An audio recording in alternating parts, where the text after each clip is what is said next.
الحمد للہ رب العالمین۔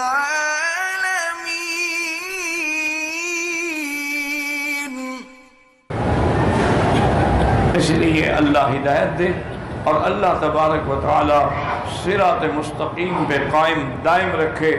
بڑے نازک دور سے ہم گزر رہے ہیں، جیسے حضور نے فرمایا تھا کل قابض علی الجبل، میرے دین پہ چلنا ایسے مشکل ہو جائے گا جیسے انگارے کو ہاتھ میں پکڑنا مشکل ہو۔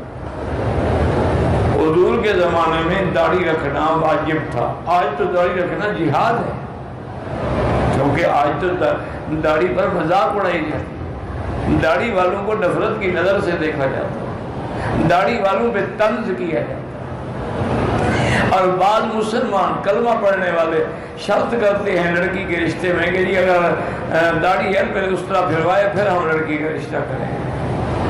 اِنَّا لِلَّهِ وَإِنَّا إِلَيْهِ راجعون۔ بس دعا کریں اللہ ہمارے حال پہ رحم کرے۔ لیکن ایک مسئلہ بھی یاد رکھ لو، ایک ہے داڑھی نہ رکھنا، یہ گناہ ہے۔ داڑھی رکھ کے منڈانا جو ہے وہ کبیرہ گناہ ہے، اور بار بار منڈانے سے وہ کبیرہ بھی بن جاتا ہے اور آدمی فاسق کے ساتھ فاجر بھی بن جاتا ہے۔ اور ایک ہے کہ داڑھی پہ اعتراض کرے یا طنز کرے، وہ کافر ہو جاتا ہے،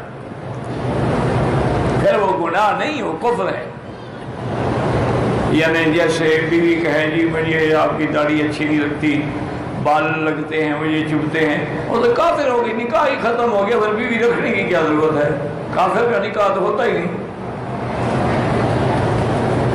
اگر اسی طرح آدمی دیکھے، کئی لوگ میں نے بھی دیکھے ہیں کہ ان کو کون بھی چلو یار جلدی کر، اور یار میں نے ابھی شیو نہیں کی، دیکھا نہیں بال بڑے اچھے نہیں لگ رہے، اس کا معنی ہے وہ داڑھی کو برا سمجھ رہا ہے، وہ کافر ہوگی۔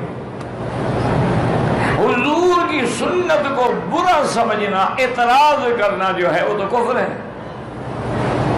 حتیٰ کہ ہمارے ایک بہت بڑے عالم تھے سرائکی زبان میں، تو وہ تو ہمیشہ سرائکی زبان میں کہتے تھے کہ بھائی ہم تو اس نتیجے پہ پہنچے ہیں کہ کوئی آدمی مدینہ شریف کے کھجی کو طنز کرتے ہوئے کھجڑی کہتے تو کافر ہو جاتا کہ اس نے توہین کی۔ حضرت قاسم نانوتوی رحمت اللہ علیہ کے زمانے میں لوگ آتے تھے نا حج پہ اور عمرے پہ، اور تو بڑا امتحان، حج عمرہ تو وہی تھا نا میرا بھائی۔ اب تو پکنک ہے، اب تو پیکج ہیں جناب، کسی کا 3 سٹار کا اور کسی کا 4 سٹار کا، کسی کا 5 سٹار کا۔ اب عمرہ بس اللہ قبول کر لے، اور عمرہ تو نہیں ہے، یہ تو ایک پکنک ہے، میلہ ہے۔ اب جناب یہ ہے کہ آپ اندازہ فرمائیں کہ وہ جب کوئی جاتا تو حضور کو یہ اپنے استاد کی خدمت میں کھجوریں پیش کرتا، ہدیہ کھجور ہوتا تھا، تو حضور ایک ایک دانہ جو ہے تقسیم کر دیا اور کہتے بھائی کھجور تو تم کھا لو لیکن گٹھلی فقیر کو واپس کر دو۔ وہ سب طالب ہوتے تھے یا شاگرد ہوتے تھے اور وہ کھا لیتے، گٹھلی دے دیتے۔ تو ان کو بعد میں کسی نے پوچھا کہ حضرت یہ کیوں آپ نے، انہوں نے کہا بھی ایک تو اگر پھینکیں گے تو پاؤں کے نیچے آئے گی، میں یہ توہین برداشت نہیں کر سکتا،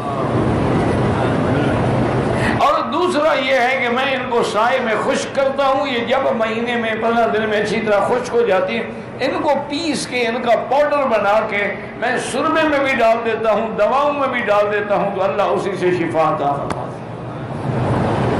یہ محبت کی بات ہے۔